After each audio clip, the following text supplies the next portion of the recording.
नमस्कार. पुन्हा एकदा एका नवीन व्हिडिओसोबत तुम्हा सर्वांचं आपल्या चॅनलमध्ये खूप खूप स्वागत आहे.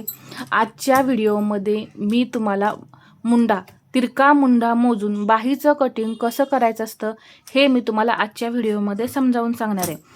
तर मी दोन प्रकारे मुंडा मोजते. एक म्हणजे आहे असा हा मुंडा ठेवून राऊंड जो आहे तो मोजून घेते, किंवा असा तिरका मुंडा घ्यायचा आणि त्यावरून सुद्धा मी मुंडा मोजून घेते. दोन्ही पद्धती परफेक्ट आहेत, कुठेही काहीही ब्लाऊज बिघडत नाही. तर आज आपण तिरका मुंडा मोजून बाहीचं कटिंग कसं करायचं हे पाहायचं आहे. तर त्यासाठी आपल्याला जो ब्लाऊज कटिंग करायचा आहे त्या ब्लाऊजचं माप घ्यायचं आहे, म्हणजे मापाचा ब्लाऊज घ्यायचा आहे आणि त्याचा पाठीमागचा भाग, जसा मी आता इथं पाठीमागचा भाग घेतलेला आहे तो घ्यायचा आहे. आणि इथे फिटिंगचा पॉईंट जो आहे तो असा सरळ करून इथे पहा सेंटर काढायचा आहे. हे करणं गरजेचं आहे, नाहीतर मुंडा घेर जो आहे तो कमी जास्त भरू शकतो. तर त्यासाठी फिटिंगचा पॉईंट जो आहे तो तुम्ही इथे व्यवस्थित ठेवून इथं सेंटर काढायचं. तर बरोबर आपला इथं शोल्डरला सेंटर आहे. तर हा असा इथे टेप ठेवायचा आणि हा तिरका असा ओढायचा, थोडा ओढायचा, जास्त ओढायचा नाही. 8.25 इंच इथं बरोबर मुंडा घेर आपला आलेला आहे. या पद्धतीने तुम्ही तिरका मुंडा मोजायचा आहे. पहा, अजिबात बिघडत नाही ब्लाऊज, तुम्ही कोणतीही मेथड वापरू शकता. 8.25 इंच मुंडा घेर आलेला आहे. आणि इथून पहा मी असा राऊंड मोजणार आहे, तरी सुद्धा 8.25 इंचच येणार आहे. पहा, बरोबर 8.25 इंच आले का? आले. म्हणजे बिघडत नाही, दोन्ही माप सेमच येतात.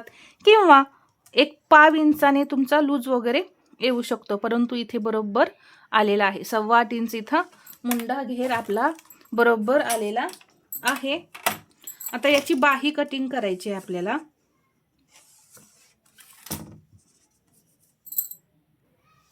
मुंडा घेर आपण मोजला, किती आला आहे? 8.25 इंच मुंडा घेर आपला आलेला आहे. तिरकाही मोजून दाखवला आणि मुंड्याचा जसा आकार आहे तसाही आपण मोजून दाखवलेला आहे.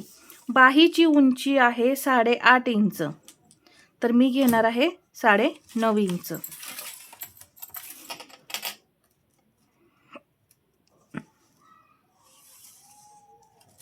पहा इथे या पद्धतीने. आणि कॅप हाईट आता घेऊ 3.5 इंच. बाहीची उंची घेतली, आता कॅप हाईट घेतली, किती आहे? 3.5 इंच. इथून एक सरळ लाईन ओढून घ्यायची. आता हा जो मुंडा घेर आपण मोजलेला आहे तो इथून असा तिरका टेप ठेवून मार्किंग करून घ्यायचं. 8.25 इंच बरोबर मी इथं घेतलेलं आहे. एक लाईन तिरकी ओढून घेतली. या लाईनचे पहा इथून 8.25 इंच बरोबर आहे. या लाईनचे आता आपण समसमान 4 भाग करून घ्यायचे. तर ते कसे? इथे आधी हे 2 भाग तयार झाले, परत इथून याचे 2 भाग आणि या एका भागाचे परत इथे 2 भाग तयार झालेले आहेत. असे समसमान 4 भाग तयार झाले. आता इथे आपण बाहीला आकार देण्यासाठी 1 इंच घेणार आहोत.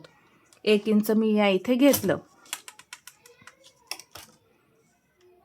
अर्धा इंच, हा अर्धा इंच पॉईंट वरती घेतला आणि हा अर्धा इंच पॉईंट मी खाली घेतला. आणि इथून पहा या पद्धतीने असा आकार दिला. हा झाला आपला बाहीचा पुढचा आकार. आता पाठीमागचा आकार देण्यासाठी 1 इंच. 1 इंच म्हणजे किती असतं पहा? 2 पॉईंट. इथे सुद्धा 2 पॉईंट वरती मी 1 पॉईंट देऊन घेतला आणि अशा पद्धतीने इथे मी आकार देऊन घेणार आहे. पहा, आणि हा आकार इथे स्टॉप करणार आहे. मी इथून असा नेणार नाही, इथेच असा या लाईन वरती मी आकार दिलेला आहे. 1.5 इंच मार्जिन, 6 इंच दंड घेर, पुढे 1.5 इंच मार्जिन.